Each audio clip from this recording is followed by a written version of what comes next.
Meet the unspeakable Milo Binder. His new self-titled album, produced by the indefatigable Willie Aaron of The Balancing Act, The Holy Brothers, and The Third Mind, is available right now. If you like John Prine, Jonathan Richman, and Tom T. Hall more than Ed Sheeran, then this one's definitely for you. The Unspeakable Milo Binder, available on Heyday Again Records at realgonemusic.com.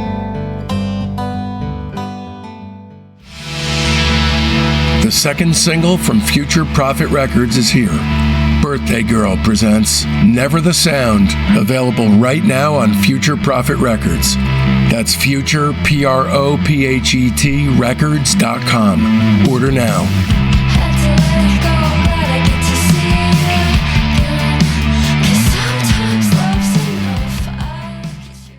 The music on side one incorporates the stylistic influences of psychedelia, Baroque pop, jazz, Latin music, proto-punk with 7 and 7 Is. Then the track Revelation, which occupies all of side two, combines rock, blues, rhythm and blues, psychedelia, jazz, and classical.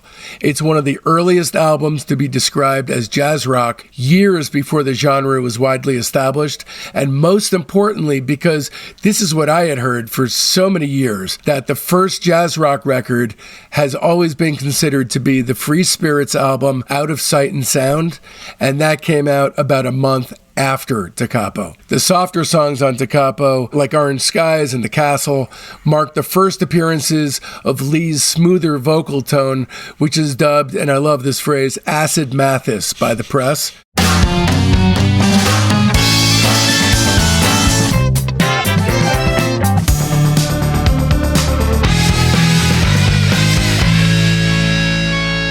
Welcome to Discograffiti, the deep dive podcast for music obsessives that gives maniacs like you and me the chance to connect with a brotherhood obsessed with rating the entire discography of every single artist and band that ever mattered. I'm your host, Dave Gebroe, and when I was a kid, I thought I loved music. But no, that was only the beginning. I almost lost my life, and in the process, it made music a top priority in a way I'd thought was completely unimaginable. I quit my job, went all in on Discograffiti, and never looked back. And so, with 3 new episodes each week, you're going to gain a comprehensive knowledge of an act's history and output in the time it takes to listen to one album. Each new guest swings a hard left into an area you either had no idea you needed to know about, or know all about and can't believe you're not alone out there. And in this episode, we'll be turning our spray cans on love! Along with our special guest, Joe Kennedy. This episode is part of a series called 7 and 7 and 7 Is, the definitive 21-episode story of Arthur Lee and love, which I've consciously crafted to act as the ultimate repository of fact and opinion on one of the greatest bands to ever walk the face of the earth, the almighty Love. It includes 13 episodes heralding the return of Discograffiti host OG Joe Kennedy, 6 episodes from a 4.5-hour interview with OG Love mainstay Johnny Echols, and 2 episodes from a 2.5-hour interview with the members of Baby Lemonade, who've served as Love now for coming up on 35 years. This is part 5, covering Love's sophomore LP, Da Capo, the background story, the making of the record, and a song-by-song overview. An argument could certainly be made that the growth displayed in the gap between records 1 and 2 is the most mind-boggling quantum leap in music history. Here are just a few of the many things that Joe discusses with Discograffiti in this podcast. The making of the 7 and 7 Is single, who it was written about, and how it changed sonically from its original conception. How the Doors absolutely idolized Love, but why Arthur helping them get a deal with Elektra wound up biting his band in the ass. The initial conception of their second LP before things veered off into a whole other terrain. The great lost Arthur Lee classic that he just gave away to a rival group. The formation of the briefly lived 7-man iteration of Love. The female wedge that drove herself between Arthur Lee and Brian McLean. An examination of the largest qualitative side 1, side 2 disparity in music history. And an in-depth track-by-track deep dive on every song off Da Capo. Also, just a quick note, When I interviewed Johnny Echols, I realized that the proper way to pronounce his name was J. Cantrelli, not TJ Cantrelli. But unfortunately, the taping of this episode had already happened, so I'll just ask you to substitute the correct pronunciation in your mind when you hear it, especially if your name is J. Cantrelli. Coming up, we've got an incredible deep dive series on Jefferson Airplane, the Patti Smith Group's Lenny Kaye on Quicksilver Messenger Service, and Bob Mould on Sugar. So don't miss out. Open up your listening app right now and subscribe. For over 4 years now, Discograffiti's Friday episodes have been completely free, and it's been my pleasure. But for a variety of reasons, Discograffiti's now moved to the subscription-based Patreon as our primary platform. Moving forward, our public stream will feature a teaser of the Friday episode and a Tuesday teaser of the bonus episode, and that's all. But here's the good news. Only $5 a month will get you the weekly Friday podcast to which you become accustomed. That's it. It's a no-brainer at just $1 an episode. And just that little bit will be what's required to help the show survive. To sweeten the pot, you'll also get regular installments of the Discograffiti Soldiers of Sound podcast. That's Rudy Fishman's podcast within a podcast featuring our Patreon members as guests. You'll also get access to over 100 back episodes of that show. The $10 Lieutenant tier gets you all that, plus access to half of the Patreon archive. That's hundreds of additional episodes, plus copies of my personal show notes, which include invaluable research, star ratings, and reviews. But the $20 major tier is the place to be, unless you can support the show on even higher tiers, which, if you can afford it, offers substantial perks, including advertising on the show and selecting the guests and artists I cover. With the major tier and above, you get it all. The Monday bonus episodes, aka the best stuff, the Friday show, the Soldiers of Sound podcast, plus access to the entire archive. That's many hundreds of Patreon episodes, an absolutely endless barrage of music entertainment, including 50 episodes of The Private Press with Paul Major, Rock Cousteau, Queasy Listening, and so much more. So support the podcast that's been supporting you for years. Discograffiti's calling, and it needs you, so don't risk feeling guilty by not giving. But enough of me yapping. Go on, subscribe now. Visit patreon.com/discograffiti and find the tier that's right for you. And away we go then. All right, we're back with episode 3 of our love series featuring the great, all-knowing Joe Kennedy. Back in the saddle, ready for more love, the band and the thing. Well, get ready to be showered with the stuff itself and the band as well. You know, where we left off is a pretty exciting place. The band have released their debut record. They're living in the castle. They are kind of getting going as a band and having a pretty big regional hit with My Little Red Book. And now, 2 days after their American Bandstand appearance airs, Love returns to Sunset Sound to only lay down a single. This is going to be their follow-up single to their self-titled debut record. That's all they walk into the studio with, is just enough to record a single. The resulting track will be like nothing anyone had ever heard before and would actually wind up having the result of putting a swift end to Arthur's folk rock dalliances.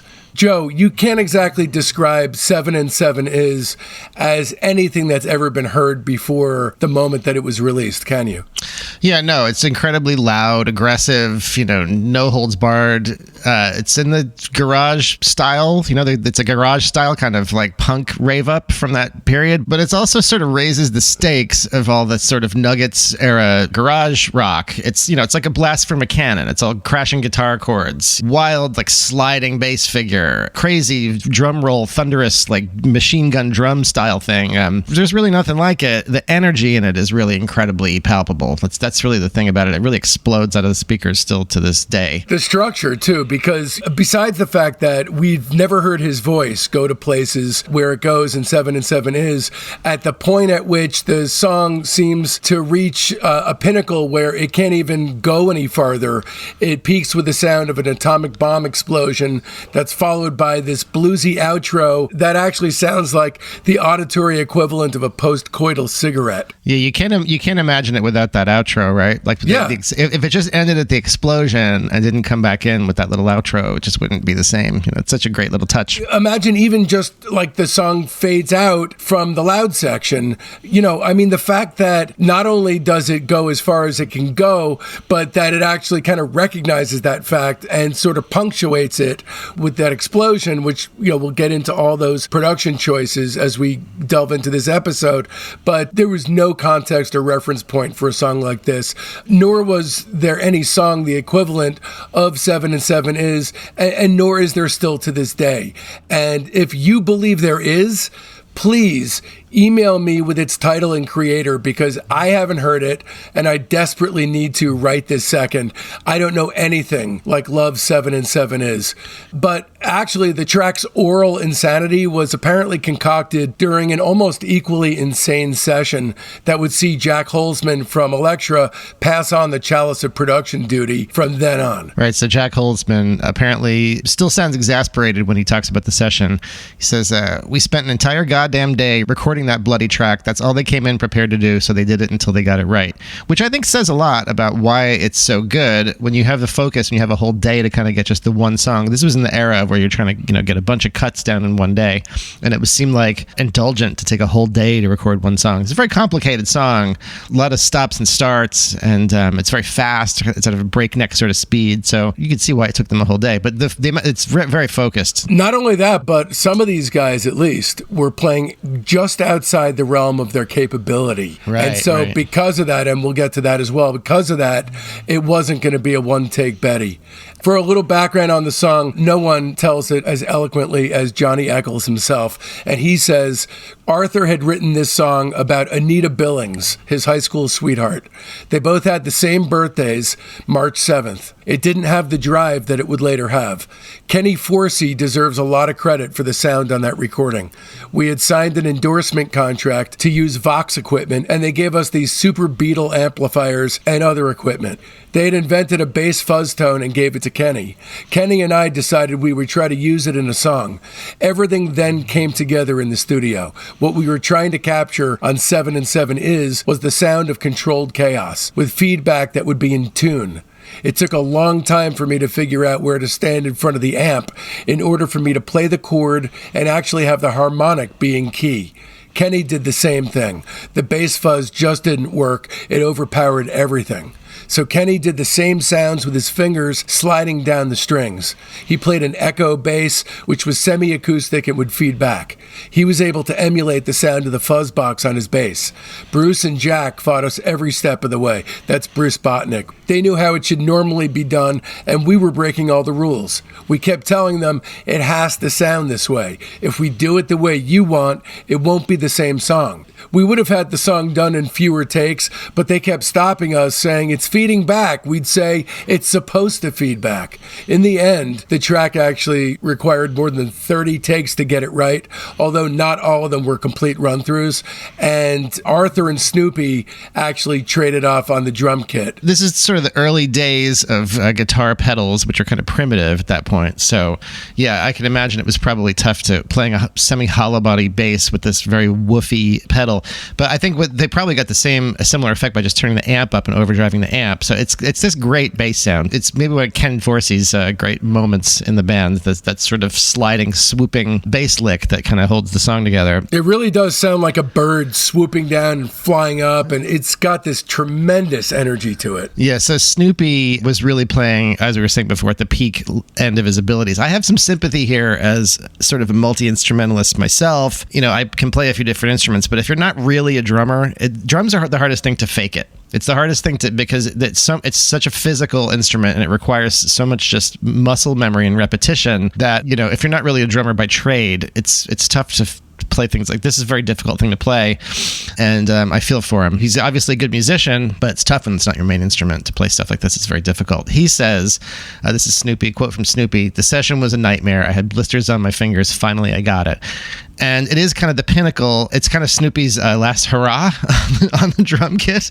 And he goes out. He acquits himself very well on that. And it's confirmed by Johnny, because Johnny Echols says, because there's a lot of mythology that Arthur played the drums on this song, because he did, I think more just to drag the performance out of Snoopy, he did get on the kit and play because I think he was getting frustrated. But Johnny says, quote, "That is Albin Snoopy Pfisterer, and he did a hell of a job too. It's the best best he ever played. Well, as for the song's coda, the bluesy coda at the end, Johnny says, the part at the end was a song I'd written by myself, kind of my take on Sano and Johnny's Sleepwalk, and it became a bone of contention between Arthur and me. I was playing that song and Arthur says, why don't we do that? But my name's not on it. Before he died, Arthur was supposed to straighten that out, the missing writing credit, but it never happened. And to add to the confusion, both Echols and Brian McLean have claimed to have written that coda. The love mythology is a very convoluted one, but one of the great things about the work that John Einerson did in crafting his book and interviewing as many people as he did is he straightens a lot of this stuff out. So right. Bruce Botnick, who engineered the record, said, I put in the atomic bomb explosion sound at the end. I took it off a sound effects record. It might have been the sound of a gunshot slowed down, I'm not sure, but it was my idea. And then when the band would play the song live, Johnny would actually turn the reverb all the way up and then kick his amp to mimic that sound on stage. He says it would sound like an explosion if I put the mic right in there. Yeah, I wish there was a clip of them playing this live. Oh, man. To have actually heard them in 66 doing this, people must have been just standing there with their mouths dropped open. Yeah. Is there even the word garage rock at that time? Is that term even? I don't think that was coined until much later. Right, and punk certainly wasn't a thing. Punk wasn't a thing at all. Maybe you had Louie kind of stuff, but even that doesn't have this kind of energy. Nothing has this kind of energy. So, despite the tumultuousness of the 7 and 7 Is recording session, Arthur still found time to have the group lay down an instrumental acoustic demo of a work in progress song, which was tentatively called Hummingbirds. And this is very fascinating to me. Hummingbirds, right? It's on the Forever Changes you're right. bonus thing. And it is the opposite in feel to 7 and 7 Is. That was done, even though it's on the Forever Changes bonus disc, it actually belongs to this era. And not only that, but to this very session. And so it'll actually emerge more than a year later as the Good Humor Man. He sees everything like this on Forever Changes. But the initial demo, which features Johnny and Brian McLean on delicately picked acoustic guitars, really, as I said, is the polar opposite of 7 and 7 Is. And it was actually inspired by the similar guitar figure that was featured in Buffalo Springfield's song Nowadays Clancy Can't Even Sing. Clancy hadn't even been recorded yet, but at that time, it was at that point a mainstay of the band's live shows, and Buffalo Springfield had opened for Love at the Whiskey just prior to the 7 and 7 Is session, and the two groups had hit it off. Well, you think about at the time, Love, their arc has a very compressed sort of thing to it, right? So the years of explosive growth are from the debut album through the end of Forever Changes, pretty short period of time.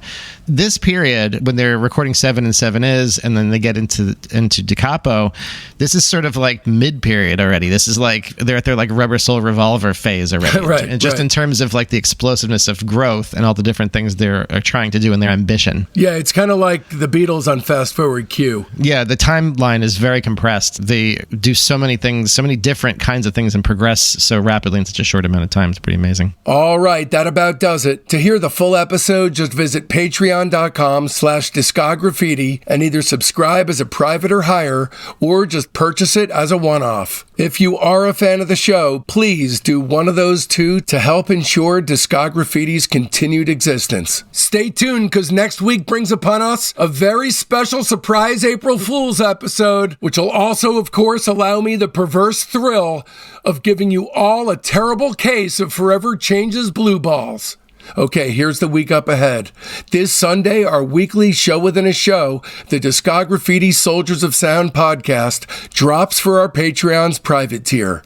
These are real people with talent and a burning fire deep inside, just like you and I. Then, come Tuesday, the major tier gets a very special treat. Tuesday's bonus episode is the 90-minute video of my Creative Flowering of Brian Wilson presentation, which I was hired to do at my local library, and which I've just been booked elsewhere to do as well. That's right, it's me in the flesh, and not just some disembodied voice. There will be a very short sneak peek running publicly for free on Tuesday morning, but the entirety of the show will only be accessible on the major tier of our Patreon. A heartfelt Discograffiti thanks goes out to my beautiful son, Mason, Joe Kennedy, Willie Aaron, Johnny Echols, Mike Randall, Rusty Squeezebox, David Green, Rudy Fishman, Becky Boyd, my mom, my dad, my incredibly loyal fans, and especially the entire Patreon community, the Soldiers of Sound.